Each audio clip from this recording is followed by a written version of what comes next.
আসসালামু আলাইকুম। কেমন আছেন সবাই? আশা করি আলহামদুলিল্লাহ সবাই ভালো আছেন। বরাবরের মতন আবার আজকে একটি ইন্টারেস্টিং ভিডিও নিয়ে হাজির হয়ে গেলাম। আজকে আমি আপনাদেরকে দেখাবো বাংলাদেশের প্রথম 50 টাকা নোটের ডিজাইন এবং যে নোটটিতে আছে স্লেটের বিখ্যাত চা বাগানে মহিলারা বা মেয়েরা চা পাতা সংগ্রহ করছেন সেই দৃশ্যটি আপনাদেরকে দেখাবো। তার আগে দেখানোর আগে একটু কথা বলে নিই। বাংলাদেশ হচ্ছে একটি গুরুত্বপূর্ণ চা উৎপাদনকারী দেশ, কিন্তু চা শিল্প সেই ব্রিটিশ আমল থেকে কিন্তু চলে আসছে। যখন ব্রিটিশ ইস্ট ইন্ডিয়া কোম্পানি 1840 সালে চট্টগ্রামে চা ব্যবসা শুরু করেন। পাট শিল্পের পরেই কিন্তু বাংলাদেশের সবচেয়ে বেশি রপ্তানি অর্থকরী ফসল হচ্ছে এই চা। বাংলাদেশের চা উৎপাদনকারী জেলাগুলোর মধ্যে যেমন বিখ্যাত রয়েছে মৌলভীবাজার, হবিগঞ্জ, সিলেট, চট্টগ্রাম, পঞ্চগড়, রাঙামাটি ইত্যাদি।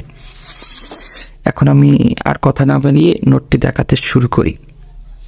সর্বপ্রথম যে নোটের 50 টাকা নোটের ডিজাইনটি দেখাবো, বাংলাদেশের গভর্নর ছিলেন নাজির উদ্দিন আহমেদ।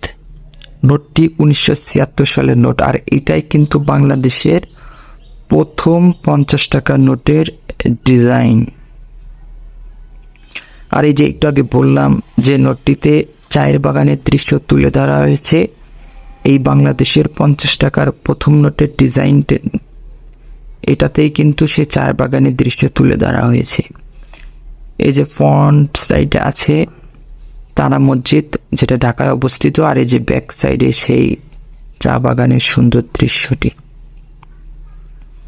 নোটটি আমার খুবই পছন্দের নোট, 1976 সালের নোট। পরবর্তী যে গভর্নর হয়েছিল সেটা হচ্ছে নুরুল ইসলাম। এটা কিন্তু মোহাম্মদপুরে অবস্থিত 7 গম্বুজ মসজিদ, ঢাকার মোহাম্মদপুরে। ব্যাক সাইডে এই যে সেই চায়ের বাগানের দৃশ্য, মেয়েরা চা পাতা সংগ্রহ করছেন। দুইটি নোটই মনে হচ্ছে একই রকম, কিন্তু আসলে না, দুটোই ভিন্ন। দেখুন, একটাতে আছে তারা মসজিদ, আর একটিতে আছে হচ্ছে 7 গম্বুজ মসজিদ। ব্যাক সাইডের সিনারিও কিন্তু ভিন্ন, একটিতে 3টি মেয়ে আছে আর একটিতে 4টি মেয়ে। সো আজকের ভিডিও এই পর্যন্তই।